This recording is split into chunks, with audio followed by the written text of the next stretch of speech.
Assalamualaikum warahmatullahi wabarakatuh. Waalaikumsalam warahmatullahi wabarakatuh. Alhamdulillahirabbil alamin. Wa bihi nasta'inu ala umuri dunya waddin. Wassalatu wassalamu ala asrafil anbiya'i wal mursalin sayyidina wa habibina wa syafi'ina wa maulana Muhammadin wa ala alihi wa sahbihi ajma'in, amma ba'd. Qala subhanaka la ilma lana illa ma 'allamtana innaka antal alimul hakim. Rabbi shrah li sadri wa yassir li amri wahlul 'uqdatam min lisani yafqahu qawli waj'al li waziran min ahli. Shadaqallahul 'azim. Hadratul muhtaramin, para asatidzah, para orang tua dan tokoh masyarakat, wabil khusus yang sama kita hormati dan kita muliakan, segenap pengurus DKM Mushola Alfiyah Al-Istiqomah. Jangan pakai Alfiyah, langsung aja ya, Al-Jamaah Al-Istiqomah. Bukan ribuan lagi, udah semuanya. Betul nggak? Kalau Alfiyah beribu-ribu Istiqomah, berarti masih ada jutaan kita, ya kan? Mudah-mudahan insya Allah sesuai dengan namanya ini makin nambah yang Istiqomah. Ini kan hitungannya baru duluan ya. Ini nggak ada jaga jaraknya di bukan padet ini. Di sini kamu sini. Padet itu. Ini apa? Segenap pengurus ya, serta jamaah kaum bapak kaum ibu yang mudah-mudahan dimuliakan oleh Allah Subhanahu wa taala. Terutama mediator saya Ustaz Haris Setiono yang kebetulan memang staf saya di MIT itu sebagai staf TO saya. Para bapak, ibu, hadirin hadirat sekalian yang saya hormati, ini kalau dilihat dari bangunan musola ini masih gak habis, bener ya? Betul. Makanya pas saya masuk, ada bener ya, masih wangi kan gitu. Mudah-mudahan sampai nanti dewasa, sampai nanti mungkin tua, ini musola tambah berkah. Dan semoga jamaahnya juga selalu segar. Bukan karena segar ada saya, bukan. Segar untuk apa? Ibadah. Jadi bawaannya musola ini selalu bikin kita betah. Kan ada orang yang ke musola alergi ya? Ada nggak? Ada. Jadi perasaan kalau ke musola, kalau jam-jam sholat itu alergi. Kalau giliran jam kebelet mah datang ke musola. Benar ya? Kebelet. Kayaknya mudah-mudahan insyaallah semua kita yang hadir malam hari ini termasuk orang-orang yang istiqomah menjalankan perintah Allah dan istiqomah meninggalkan larangan Allah. Sesuai dengan namanya Alfiyah Al-Istiqomah.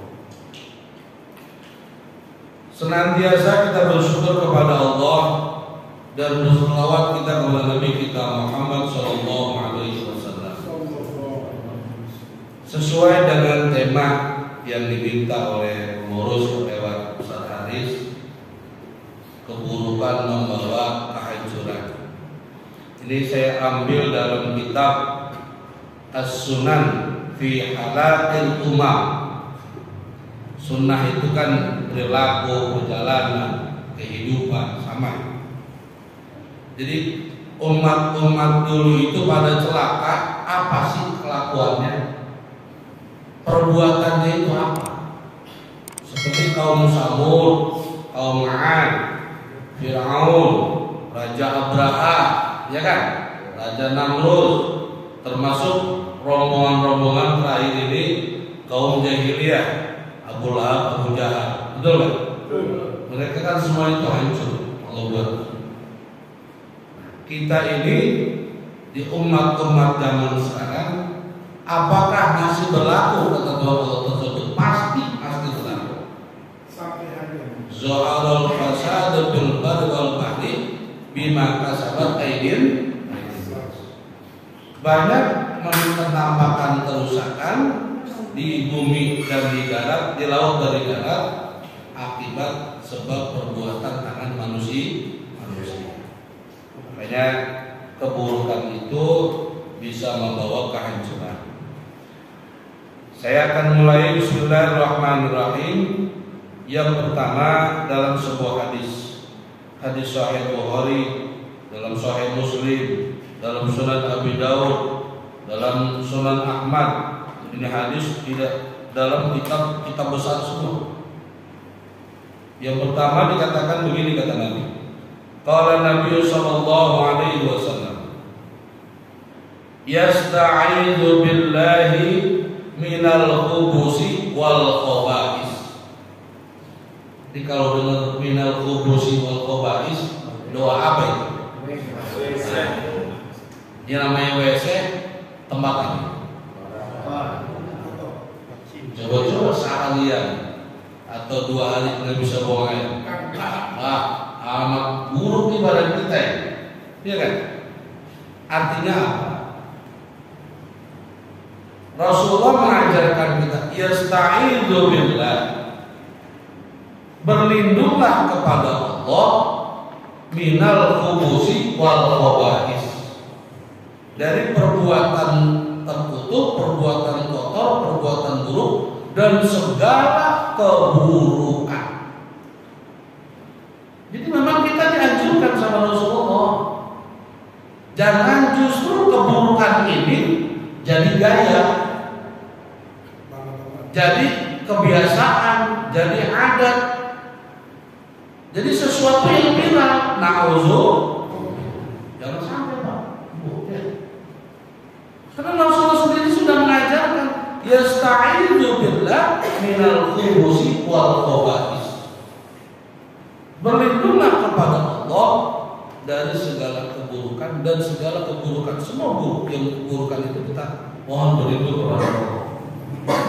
Nanti kita lihat yang buruk itu apa. Nanti kita lihat. Oleh karena itu jamaah sekalian, bicara khubus ini banyak di dalam Al-Quran, sangat banyak. Ya, dalam Al-Quran itu ada dalam surah Al-A'raf ayat 157. A'udzubillahi minasyaitonir rajim. Bismillahirrahmanirrahim. Wa yuhillu lahumut thayyibati wa yuharrimu 'alaihimul khaba'is. Allah menghalalkan bagi mereka dengan yang baik-baik dan Allah mengharamkan atas mereka dengan segala yang buruk-buruk. Jadi sudah Allah juga melarang, Rasulullah juga menganjurin kita berlindung, jangan sampai melakukan perbuatan yang apa? Yang buruk. Nah ini mudah-mudahan akan jadi satu imbauan buat kita bahwa keburukan itu bisa membawa kita kepada kehancuran secara pribadi, secara keluarga, secara masyarakat, bahkan yang kita khawatir secara bangsa dan negara. Itu yang kita ngeri. Dan ini yang tadi sudah saya sebutkan, kaum 'Ad, kaum Samud itu bukan hitungan segelintir orang, tapi kumpulan orang banyak. Bisa jadi mungkin sebuah bangsa, sebuah negara, sebuah komunitas, ya kan, yang Allah hancurkan karena banyak perbuatan-perbuatan buruk mereka. Yang pertama, apa sih itu keburukan? Keburukan itu khilafut thayyib, merupakan lawanan dari apa? Kebaikan. sudah paham ya. Contoh, orang nggak bohong itu bagus, betul? Ketika orang bohong, bagus nggak? Nggak bagus. Jadi orang kalau sudah sering berbohong, lihat kemana juga dia urusan, nggak bakal didengar, betul kan? Urusan sama ini, jangan dia apa? Bohong mulu, betul kan? Termasuk kita sama keluarga. Kita izin, mak mau keluar, mau mana? Nah, mau bohong mulu, nah, istri kagak tapi, ya kagak tapi setuju, ya. Lantur mulu kita lakukan. Ya. Ini keburukan itu benar-benar luar biasa pengaruh negatifnya kepada perbuatan kita, bahkan kepada kehidupan kita. Dikatakan dalam kitab ini al-khubusu al-fisqu wal fujur. Keburukan itu merupakan perbuatan fasik dan perbuatan dosa, fujur. Itu kan dosa. Ya, berarti masuk, Pak. Kalau kita ya mengaku muslim tapi kadang-kadang sholat gak mau sama sekali, kan tergolong fasik gitu. Tapi tahu, tapi nggak mau ngerjain. Padahal perintah, nasihat, himbauan, ajakan, ya bahkan mungkin teguran sering kita dengar, sering kita dapat, tapi tetap aja dengan keengganannya nggak mau.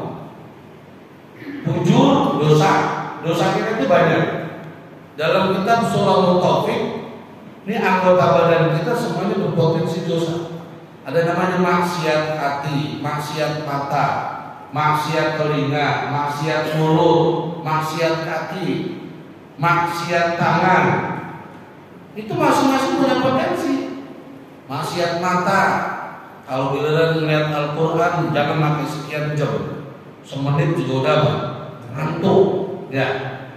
Sampai giliran melihat WA 1.500 surat dibaca, benar ya? Ya kan? Ini emang lagunya begitu kita bukan? Ya, belum maksiat kaki, ke musola, ke masjid berat, bahkan mungkin kita kadang-kala pintu musola, pintu masjid nggak kelihatan, lewat mulu, nggak pernah sampai. Tapi kalau kita sesuatu yang membangkitkan hawa nafsu kita, jauh pun kita sampai. Jadi banyak potensi maksiat kita. Nah kemudian ada juga yang menafsirkan, mengartikan khubus ini az-zina, perbuatan zina. Nah, khubus ini juga sesuatu yang Allah haramkan tadi dengan ayat Al-A'raf tadi, wa yuharrimu 'alaihimul khaba'is. Jadi sesuatu yang Allah haramkan termasuk ini kategori khubus. Ya. Nah, wa qala Ibnu al-Arabi, berkata ini ahli tasawuf, ahli filsafat Ibnu Arabi ini, dia menjelaskan tentang apa yang dimaksud khubus ini. Dalam ucapan-ucapan Arab itu apa yang dimaksud khubus? Aslul khubusi fi kalamil Arab. Dasar kata khubus itu dalam ucapan orang-orang Arab itu apa? Ya, tentunya tadi kalau kita mengacu kepada Al-Quran, lihat terjemahan surat tadi, al-khubus itu ya keburukan, keburukan, kejahatannya, jahat, buruk, kotor, itu masuk. Nah, cuma Ibnu Arabi ini menjelaskan dari semua aspek. Jadi keburukan itu keburukan dalam apa? Dijelaskan semua. Yang pertama, fi kalamil Arab al-makruh. Yang dimaksud keburukan itu adalah sesuatu yang dibenci, yang diapain? Dibenci. Tadi saya bilang, kita punya anak, punya suami, punya istri, punya tetangga, punya keluarga, punya lingkungan masyarakat. Kira-kira sesuatu yang kita nggak senang, contoh kebohongan aja, satu kebohongan itu kan sesuatu yang kita nggak senang kan? Sampai enak yang dibohongin, betul? Nggak enak orang dibohongin itu nggak enak. Sakit. Al-makruh, sesuatu yang dibenci, itu berarti masuk. Terus yang kedua, perbuatan mencuri, orang banyak yang senang, apa yang dia suka? Nggak suka kan? Berarti makruh, dibenci. Termasuk mungkin di antara kita. Ini susah juga kalau di masyarakat. Yang jelas, ketika sesuatu itu melanggar hukum Allah dan kebiasaan adat manusia, ya, ini juga termasuk buruk. Cuman sekarang ini udah rada meromong. Apa saya bilang meromong? Dulu mungkin kita sulit kalau kita melihat anak-anak kita itu ya beranilah sampai bentak orang tua, kadang-kala mungkin berperilaku nggak sopan. Karena dulu kan kita belum ada medsos, benar? Informasi murni dari hanya orang dekat kita. Tapi kalau sekarang, apalagi anak kita antangnya itu dengan apa? HP. Yang namanya HP, apalagi kalau sudah pakai YouTube, dia punya wifi, jadi itu anak anteng. Dulu yang dilihat paling lingkungan keluarganya, anak dulu. Paling jauh kita main kampung sebelah. Kalau anak sekarang, dia buka, jangankan di Indonesia, di Amerika, di Jepang, kelihatan dari situ. Kelihatan.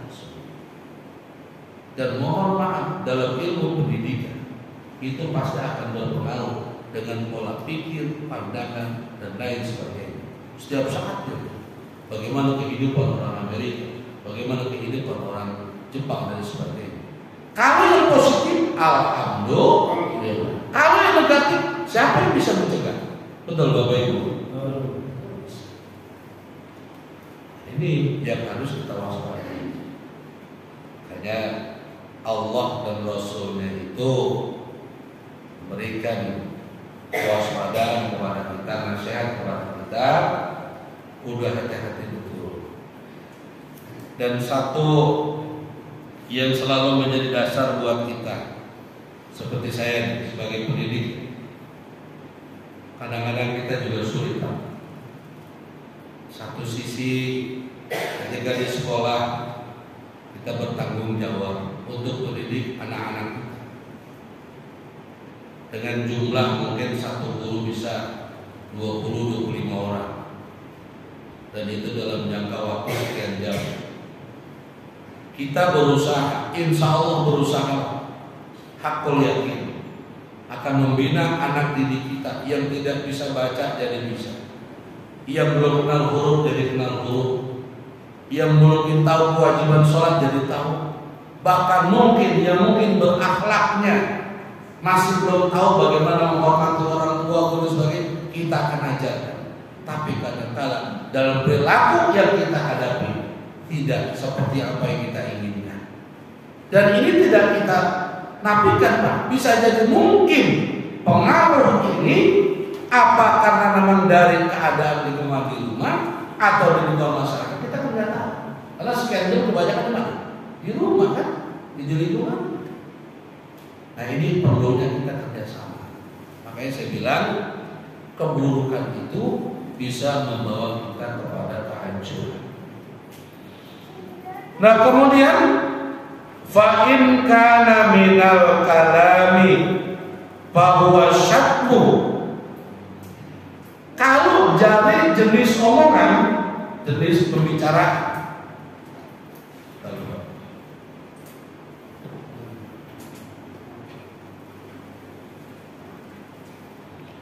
Kalau dari jenis pembicaraan, jenis omongan, yang dimaksud khubus ini, buruk ini, asyakku. Apa asyakku? Terkutuk.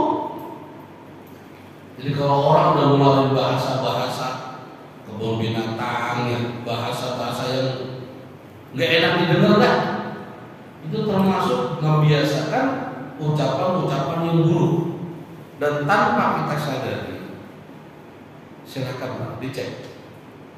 Baik kita orang tua, baik mungkin anak-anak kita, pasti suatu saat akan ada keluar suara-suara nama-nama binatang. Betul kan? Itu nggak disadari. Padahal buat kita ini aksin selalu yang baik-baik akan keluar dari kita. Masa namanya misalnya Muslim, kalau kita panggil nama apa hewan buah binatang kan nggak mungkin.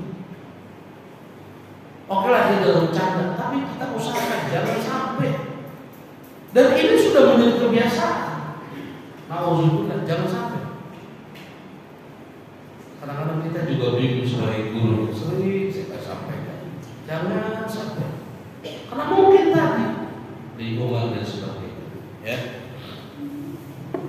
Jadi kalau omongan itu yang dimaksud guru, omongan yang terkutuk, mencaci maki, menghina, ya.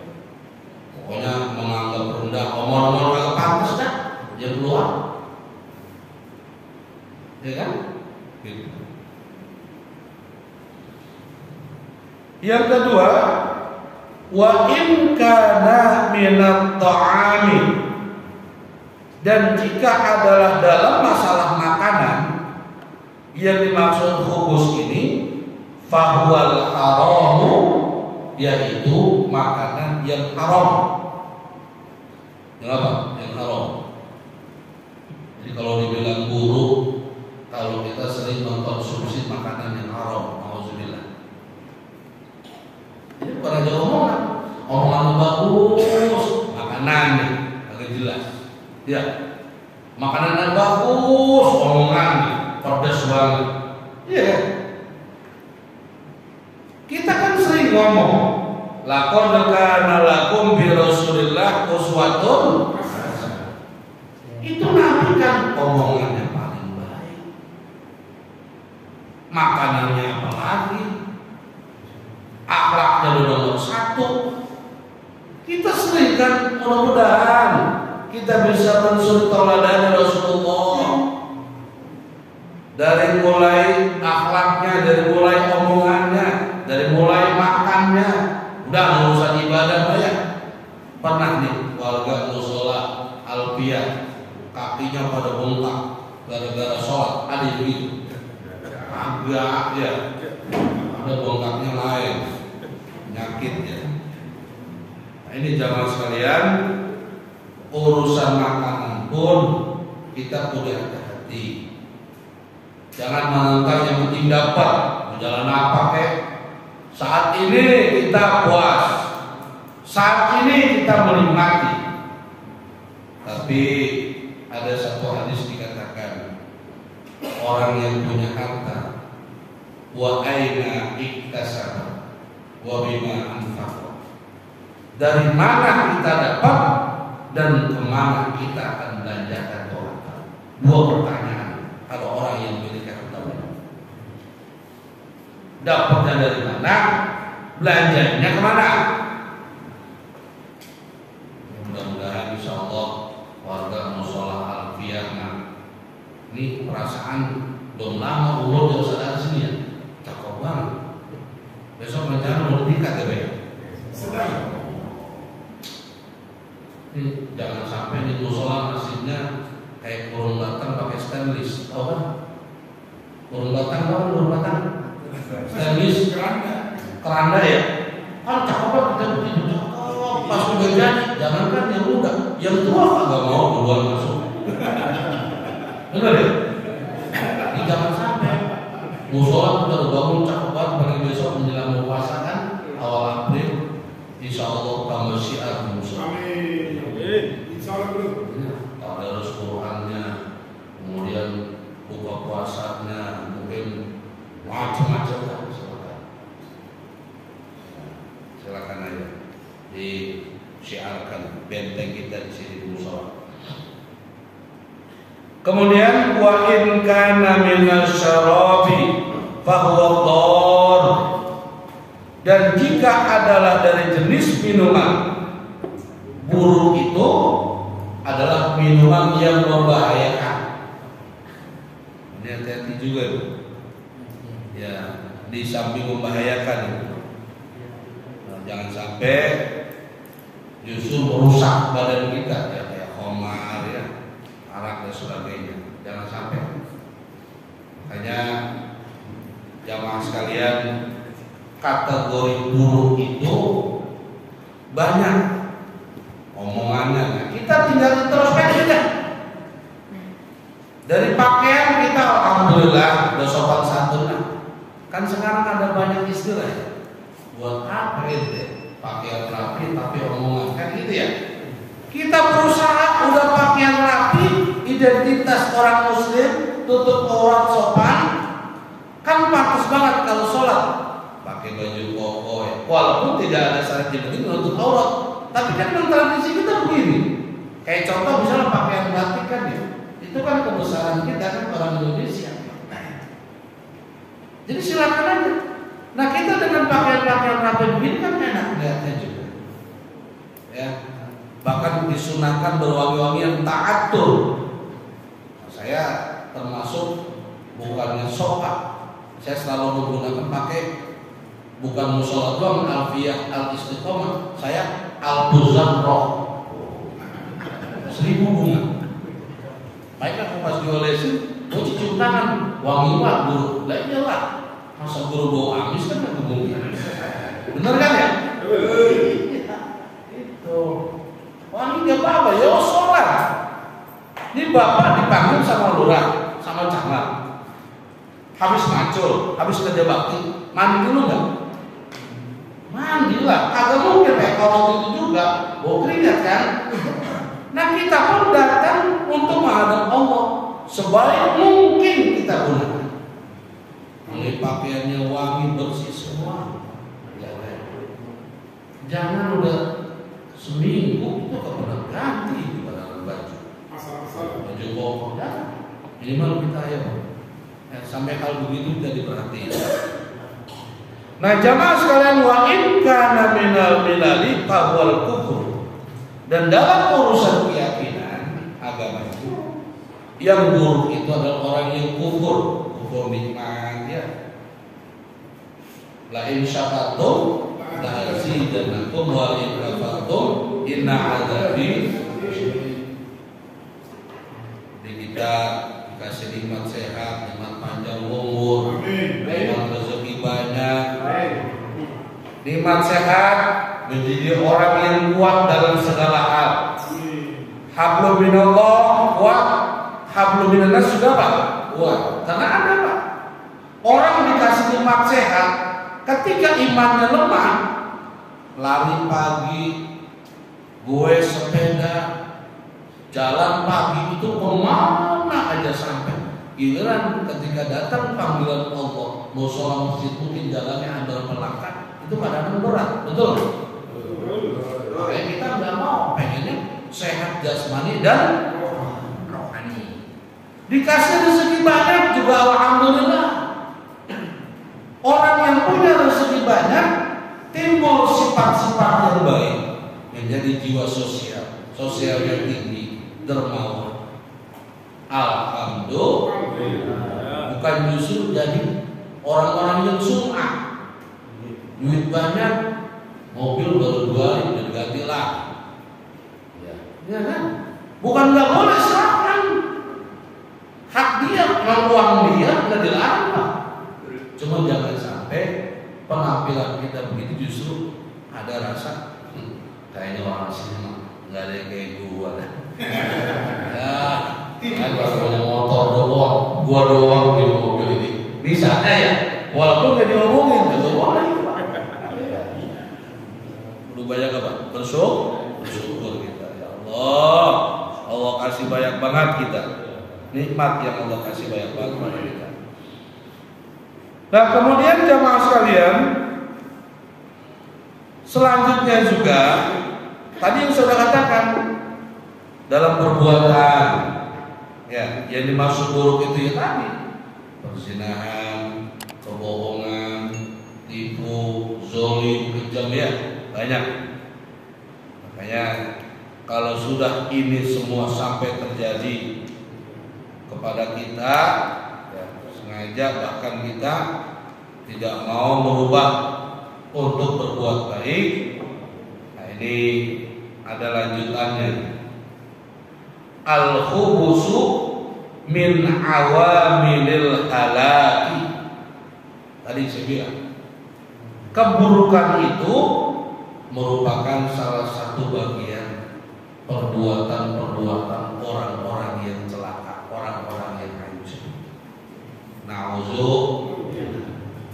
Kita pedagang suka berbuat buruk, nipu, curang, bawa halaman. Kita pengusaha juga demikian. Kita berumah tangga, kalau keburukan terus yang kita tampilkan, buruk omongan kita, buruk kelakuan kita, buruk makanan kita, macam-macam. Yakinlah banyak yang kita akan alami, ya, yang tidak akan kita inginkan. Dijelaskan di sini ada sebuah hadis kata Rasulullah, qultu ya An Sufyan, ya An Sufyan Tsauri, di hadis Sahih Bukhari, Sahih Muslim juga ada, dan dalam Sunan Tirmizi, Sunan Ibnu Majah, dalam kitabnya Al-Muwatta Imam Syafi'i juga ada. Ini sangat jelas Pak, banyak sekali dijelaskan di sini sampai disebut nama hadisnya dan nomor-nomornya disebut. Rasulullah pernah ditanya oleh salah seorang sahabat, apa pertanyaannya? Ya Rasulullah, anuhlika wa fina salihun. Rasulullah pernah ditanya, ya Rasulullah, apakah kita akan celaka, kita akan hancur, sementara di antara kita ini banyak orang-orang baik? Fina salihun, di antara kita banyak orang baik, orang yang soleh, yang sholat banyak, yang ngaji banyak, yang zikir banyak, yang baca Quran juga banyak. Jadi sahabat ada yang tanya, apa kita ikut hancur ya Rasulullah? Andai kata ada sebuah bencana atau apa, sementara di antara kita ini banyak orang baik, semua hancur. Apa kata Rasulullah? Qala na'am idza kasurul khubus. Kata Rasulullah, betul, ya, kita juga bakal hancur apabila keburukan itu lebih banyak. Ini hati-hati Pak. Oke lah, ini sholat jamaah 500 orang, di luar ribuan orang itu justru melakukan yang kita tidak inginkan, keburukan-keburukan. Maaf ya, mabuk-mabukan, perzinahan, perjudian, misalnya bahkan sengaja kelalai, selalu ingin senang tapi di dalam sholat gak mau. Banyak dah sesuatu yang memang yang tadi saya sebutkan tadi, dari omongan, perilaku, bahkan perintah Allah sengaja dia tinggalkan, larangan Allah sengaja dia kerjakan. Kasurul khubus, banyaknya keburukan. Ini kata Rasulullah, kita pun juga akan kena. Makanya coba lihat tentang kaum Sabah. Dalam surah Sabah itu kan ada Al-Quran. Terus singkat saya baca ceritanya itu dalam kandungan ayat itu, surah Sabah itu, dia kan sebelumnya dikasih sama Allah itu semacam waduk, ya, bendungan maghribi namanya. Itu dari waduk itu seluruh tanaman yang ada di kaum Sabah itu, yang kalau dalam kisah tafsirnya itu dalam surah tafsir Munir yang saya baca itu adanya di lingkungan Yaman katanya. Itu penduduknya gemah-gemah loh, jinawi, saking suburnya, saking apa? Subur. Pokoknya subur udah nikmat betul. Baldatun thayyibatun wa rabbun. Tapi rupanya kelewat. Ketika Allah kasih segala macam kenikmatan yang luar biasa, mereka lupa, sehingga mereka melakukan hal-hal yang Allah larang. Pesta pora nggak pernah berhenti, karena merasa semuanya ada. Makanya sering kita dengar ada istilah orang yang diuji dengan kesusahan banyak yang lulus, tapi ketika orang diuji dengan kesenangan banyak yang tidak lulus. Kan kalau orang senang ngapain itu pantas, benar nggak? Iya. Dan yang melarang juga orang segan. Duit itu jangan gitu, jangan. Dan bahkan misalnya di sini dia mau, dia kemana-mana, ya duit ada. Kan gitu yang berat. Makanya kata Rasulullah, kalau banyaknya keburukan, termasuk dalam hal yang paling kecil, keluarga. Dan ini nggak bisa Bapak ceritakan dengan tulisan, bisa merasakannya dengan hati kita. Contoh, kita kan sering dapat nasihat, ya kita usahakan. Dalam Al-Quran itu ada, saya lupa surahnya apa itu, silakan dicari ada. Wasta'inu bis-sabri was-salah. Minta tolonglah kepada Allah dengan cara sabar dan sabar. Silakan Bapak rasakan sendiri. Orang yang istiqomah menjaga sholatnya dengan baik, apapun profesi dia, yakin Allah akan berikan keberkahan. Amin. Dan berkah tidak bisa Bapak hitung dengan matematik. Karena banyak orang yang sukses, bahkan dalam cerita-cerita ya, kan di kampung-kampung itu banyak orang sukses, keluarganya ngapain? Petani. Saya lihat ini dalam wawancaranya Ustazah Mumpuni ya, dari Cilacap itu kan, yang hebat banget sekarang. Itu dia cerita masa kecilnya, ya bapak itu nggak mau kambing, ya itu pun kuli bukan kambing dia, apa? Kuli. Bisa jadi karena dengan istiqomahnya dia selalu menjaga apa yang Allah perintahkan, istiqomahnya dengan kejujuran dia, istiqomahnya dengan kebaikan-kebaikannya yang lain, pada saatnya Allah akan berikan keberkahan. Itu salah satu. Dan saya punya cerita dalam kitab, kalau tidak salah Muqasyafatul Qulub, kalau tidak salah. Yang kedua ada namanya Al-Mi'ah Qisah Minas Sholihin, 100 kisah orang soleh. Itu ada satu cerita, ada seorang bujang, pembantu istilah kita. Itu disuruh tugaskan sama majikannya ketika kerja menjaga kebun anggur. Pada saat diperintahkan, bahasa majikannya begini, wahai fulan, ini kamu saya tugaskan menjaga dan memelihara kebun anggur saya. Siap Tuhan. Karena saat diperintahkannya seperti itu, dia datang ke kebun anggur majikannya tadi dalam kondisi baru mentik. Berapa? Baru mentik, baru mulai berbuah kecil. Sebulan 2 bulan, dan dalam hitungan tanaman anggur katanya 3 bulan baru saya kurang tahu bisa matang ya. Nah, ketika buah anggurnya sudah mau panen, datanglah majikannya ke kebun tadi, dipanggillah tuh anak apa namanya bujang. Baik pulang, tolong saya minta buah anggur ini. Namanya kalau tidak salah Al-Mubarak, kalau tidak salah.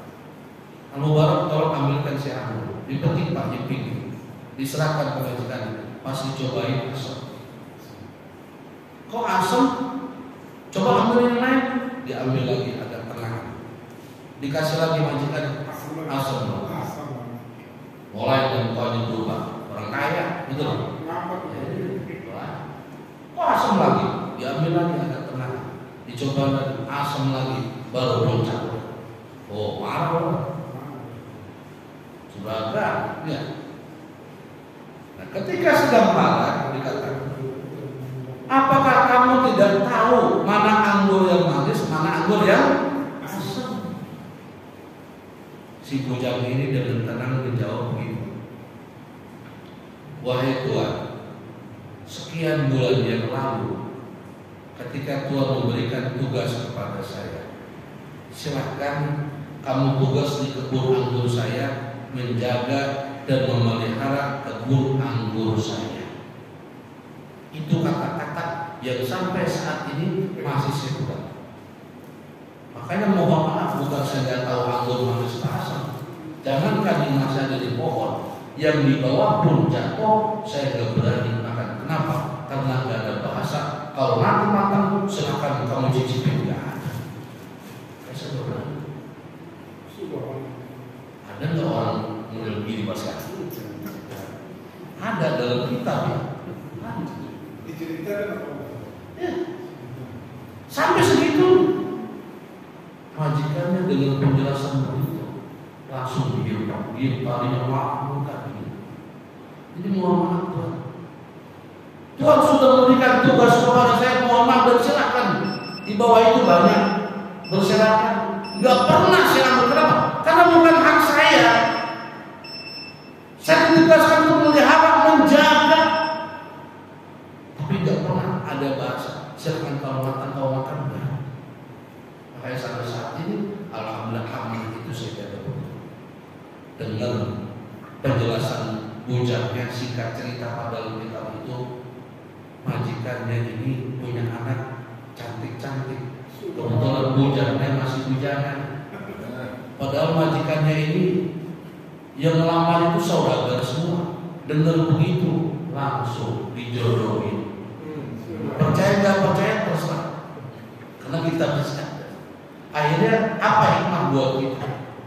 Ternyata orang dengan kemuliaan dia pun akhlak di dunia saja sudah Allah kasih. Betul Bapak Ibu? Betul. Bahkan lahirlah dari dua orang suci ini, dua orang baik ini, ulama besar yang sering kita dengar namanya dalam kitab, Abdullah bin Al-Mubarak. Makanya Bapak Ibu boleh kita kerja biasa, tapi kita jadi mutiara. Siapa tahu anak cucu kita akan lahir jadi orang-orang besar. Insya Allah. Apa mutiara kita? Bisa jadi jujurnya kita, bisa jadi lemah lembutnya kita, bisa jadi istiqomahnya kita, bisa jadi dermawannya kita. Banyak mutiara yang ada pada diri kita. Silahkan. Apa yang bisa kita berikan? Oke lah, dengan uang kita tidak punya, tapi dengan kejujuran kita. Kejujuran kita mungkin kita akan berusaha ya menjadi orang yang jujur. Yang kedua dengan kelembutan kita, sopan santun. Di mana aja ketemu orang pasti kita tanya. Gak pernah kita jahil, gak pernah. Jutek, bahasa apa jutek? Kan banyak sekarang. Untuk aja ada masker dari gak kelihatan. Teman lo enggak. Dulu mau gak ada masker, kelihatan banget. Orang kan gemongannya bisa kan gitu ya. Ada gak Pak? Ada. Nah makanya Bapak Ibu masih banyak cerita ini ya tentang keburukan ini luar biasa. Al-Fatihah.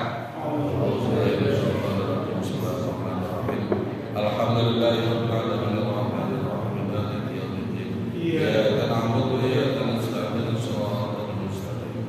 Shiratal ladzina an'amta 'alaihim ghairil maghdubi 'alaihim waladdallin. Amin. Astagfirullahaladzim. Alhamdulillah ya Allah ya ma'bud. Allahumma shalli ala sayyidina Muhammad sayyidina Muhammad. Allahumma ighfir lana dhunubana wa li walidina warhamhum kama rabbayana shighara wa li jami'il muslimin muslimat wal mu'minin wal mu'minat al-ahya'i wal amwat. Allahumma rzuqna ya ilahana fahman basira wa ilman nafi'a wa amalan shalihan mutaqabbala wa yaqinan sadiqan sabran jamila wa shifaa min kulli marad wa tayyiban tawbatan nasuha wa rizqan wasi'an halalan tayyiban mubarakan bi rahmatika ya arhamar rahimin. Rabbana atina fid dunya hasanah wa fil